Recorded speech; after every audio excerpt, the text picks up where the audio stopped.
asalaamaaleykum wa rahmatullah mbokki Sénégal ngir amal ay élection ci atum 2024 élection yoo xam ne dañuy ànd ak jàmm ak salaam te fitna du jóg dañu leen indiloon ñeenti laaj yoo xam ne dañu bëggoon kenn ci ñun tontu ci kenn ku nekk ci ñun tontu ci ngir ñu xam lan moo gën ban taxawaay moo gën ci suñu candidat yi nga xam ne ñoo ci gën a siiw muy président Macky Sall ak le candidat Ousmane Sonko laaj nag ñeent la bi ci jiitu ndax da ngeen gis ne ngir jàmm am ci élection yi li gën mooy président Macky Sall bokk ci élection yi waaye it Ousmane Sonko bokk ci élection yi loolu nag pour mu am foog candidat Macky Sall déclarer candidature am constitution bi nangu ko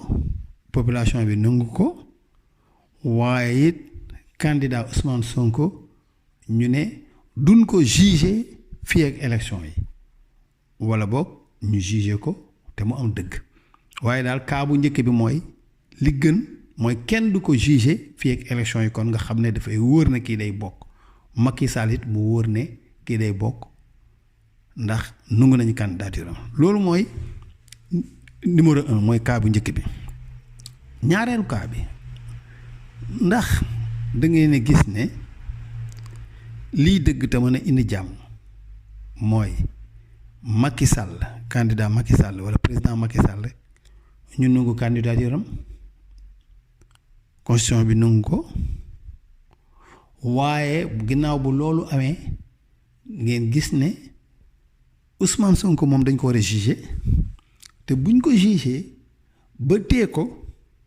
te jàllut ci élection bi ñu juger ko avant élection yi te jàllut bu boobaa mooy nekk cas numéro 2 nga xam ne kon Macky Sall mooy nekk candidat xëy na ak ñeneen waaye Ousmane Sonko du bokk ñetteelu cas bi mooy ndax da ngeen gis ne lii dëgg te mën a jur jàmm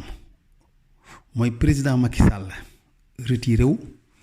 wax ne bokkatuma ci coobere boppam waaye ginnaaw bu ko waxee mbaa boog bu continuer poser candidature am tamit constitution bi juge ne moom candidature am valable kon lu mënti am rek mooy ci ñetteelu cas bi mooy Macky Sall moom du bokk ci élection yi waaye ci ñetteelu cas boobu ñu ne Ousmane Sonko moom day bokk looloo ñetteelu cas bi Ousmane dafay bokk waaye président Macky du bokk Ousmane nag bu boobaa lii sababu mu bokk benn ñu ne dañ koo juger jox ko dëgg walla ñu ne li gën a wóor ñu ne kenn du ko juger gun léegi kenn waxul ne duñ ko juger waaye kenn du ko juger avant élection pour benn lënt du am ci mbiru complot yi ñuy wax bu fekkente ne nit ñi dañoo gis ne boobu kaa mooy bi gën it walla boog ku gis loolu nga wax ñeenteelu kaa bi mooy ku gis ne lii jur jàmm mooy ñaar ñii nga xamante ne nii ñoo seq géew bi ñoom ñaar ñëpp ñu bañ a bokk ku gis loolu it nga wax pour ñu bañ a bokk nag mooy Macky benn dafay retiré wu walla constitution bi tere candidature am Ousmane Sonko nag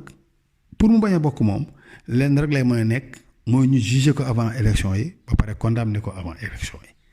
léegi nag ñeenti façon yooyu lañ leen laaj ne kenn ku ci nekk na wax ne moom lii la ko xelam gis ne mooy dëgg te mooy jur jàmm